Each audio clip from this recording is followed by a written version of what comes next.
Who is Jax? Like, no, really. Is he truly just the annoying little that he presents himself as? Is it something dark? Or maybe, just maybe, he's just a poor little boy and I can fix him, just let me out. Good morning, I'm Joel Lamb. I don't need to explain the Amazing Digital Circus to you. It has 300 million views on YouTube. I am not going to. The Amazing Digital Circus is an animated TV show about a ragtag group of depressed idiots trapped in a digital hell forced to go on endless adventures by a well-meaning but ultimately clueless AI. It perfectly merges hilarity with existential dread in a way never seen before. Can I get to the juicy part of the video yet?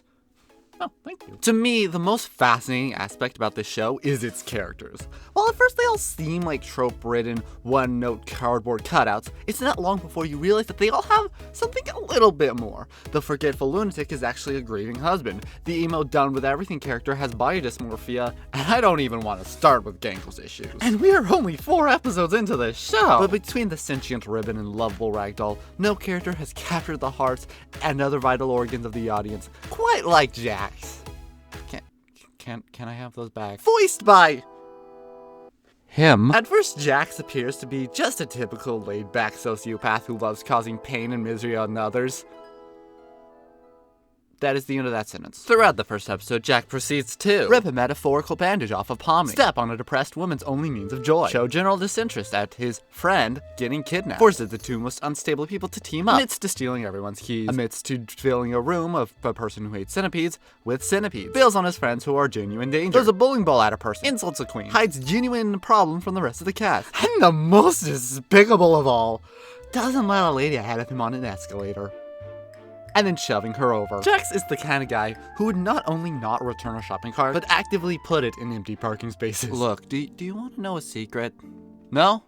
Well, too bad. I have a secret admiration for these types of jerk-faced characters. From minor annoyances like Judo from Bluey or Winter from Wings of Fire, to borderline villains like Sasha from Amphibia and Chloe from Miraculous Ladybug. And I'm clearly not alone, as the creator of the show, Gooseworks, has stated on multiple occasions that Jax is not only their favorite character, but also kind of a self-insert. No, I'm not saying that Gooseworks likes throwing bowling balls at people in their free time, but it's more like Jax is the nexus point of all of their impulsive thoughts if they didn't have consequences, which I think is an interesting discussion. Every character in the show deals with the impact of their eternal torment differently. Kinga forgets, Ragatha focuses on making others happy, Zubul tries to avoid everything, and Gangle is doing her best, and if you touch her, I will turn your organs into ribbons! But Jax is different. He sees a world where he can do nothing to truly harm anyone or anything in any real way and runs with it. To him, this is a video game where it doesn't matter how many pedestrians he runs over, how many people he hurts. All that matters is his own amusement. But I know I just said that this type of character is my favorite, but I wasn't telling you the full story. I love this character stereotype, not because they're a jerk face, but because it's a perfect opportunity for character development. I love a good redemption story. However, most villains don't quite get the luxuries of one. By the time they get to the end of their story, they are all but irredeemable. But there is a certain sweet spot of jerk-face antagonists who are still sympathetic despite their rough exterior. Kind of a sheep in wolf's clothing ordeal. No, not like you. And while it's not outright shown in this show, this was the approach that most fans' portrayals of Jax took. A sympathetic soul who misses his old friends, someone who projects their own pain and suffering on those around him as a form of coping device with his eternal damnation in digital hell. And then episode 2 came out. Ooh, violence. You're violating my ears with your clapback. You know, I swear there was some kind of bazooka back here. Tell Ragatha about the figurine. I blame you for this. Yeah, I didn't leave the gate unlocked for nothing after all. What? I have genuinely never seen a fan base before do something like this, where we went so long without canon content for a show this much successful that the fandom version of a character somehow overpowered the canon version. During that half a year wait between episodes 1 and 2, everyone just kind of forgot that Jax was, well, Gooseworks would also go on social media to confirm that not only was this always the plan, and that Jax was just that big of a punk, but we haven't even seen him reach peak yet. He has still yet to do the most abhorrent things that he will do. However, we haven't gotten to see this happen yet. In episode 3, he spends most of his time occupied. And in episode 4, while he starts off by throwing Ragatha into hot cooking oil, he quickly gets worn down by the mundanity of minimum wage until at the end of the episode he is all but normal. Almost. So if we haven't seen the worst of Jax yet, what more is there to come? You know what annoys me? The fact that the person watching this video right now isn't subscribed. Do you know the amount of work I put into these videos? Do you want me to start from lack of engagement? Whatever. Jax is interesting for more reasons than just his characterization. For example, he is the only character in the show to break the fourth wall. Very notably in the first 3 episodes released so far. And throughout the series, he makes multiple observations that he shouldn't have access to. He appears to have greater knowledge and general access to the circus than any other character in the show, even rivaling Cain. He can teleport and in general break the laws of physics. He is in general just a weird supernatural force of nature. All of these unusual traits combined has caused a lot of theories to spring up, most notably being the NPC theory. You see at the end of episode 2, Cain mentions that if he somehow mixed up a human and NPC, who knows what could happen?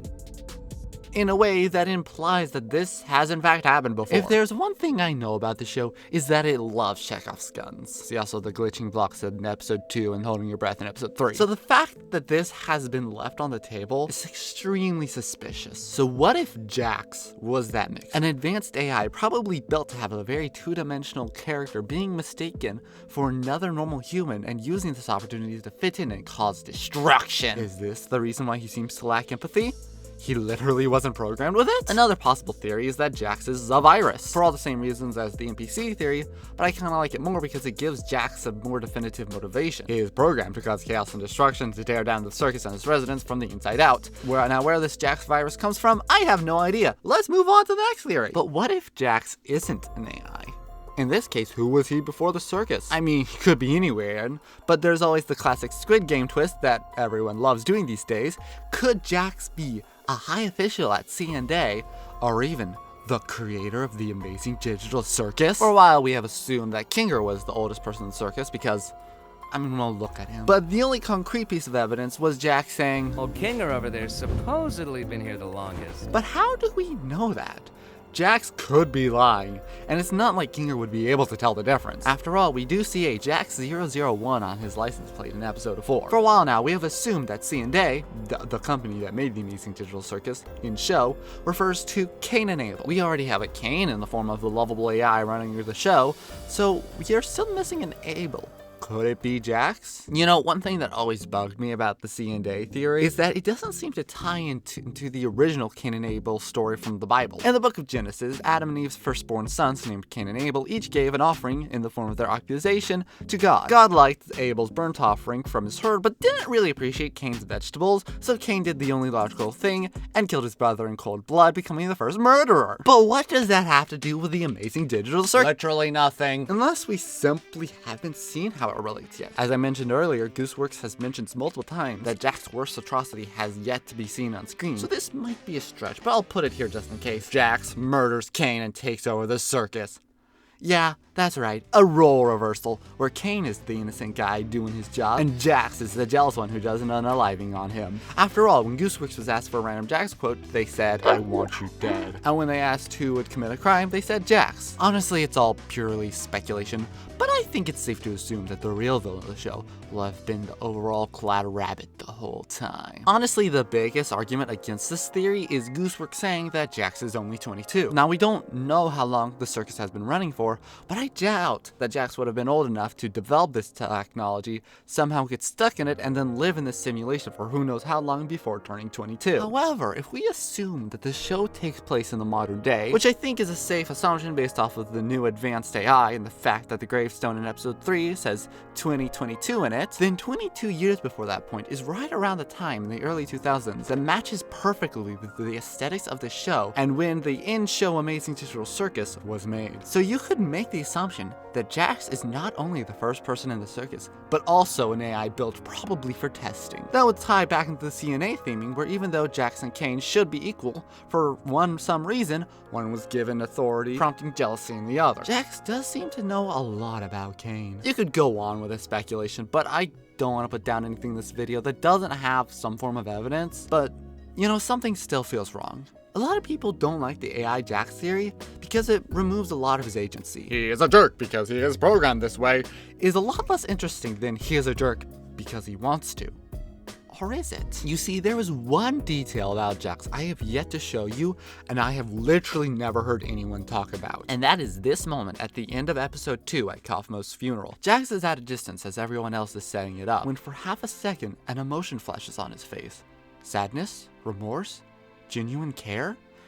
It's hard to say, because no sooner as it appears than he rolls his eyes and walks away, not to be seen until the next episode. I think that this is the most important moment Jax has had on screen, because it shows that despite his cruelty, despite him putting on the tough guy appearance, he still has a little bit of humanity left in him, whether or not he wants to admit it. So even if he is just an AI programmed not to have empathy, I personally think that that would be a fascinating story if he started to learn it. Now, whether or not he's going to grow as a character and acquire basic human decency before doing something unspeakably heinous is yet to be seen. But I guess that ultimately, the most important thing to remember is this. In this world, the worst thing you can do is make someone think they're not wanted or loved. So, whether you're trapped in a digital torture simulation or just a normal person doing normal things, I hope you're all showing your care and love to those around you at the beginning of this new year. I'm Jlamb, and have a wonderful day.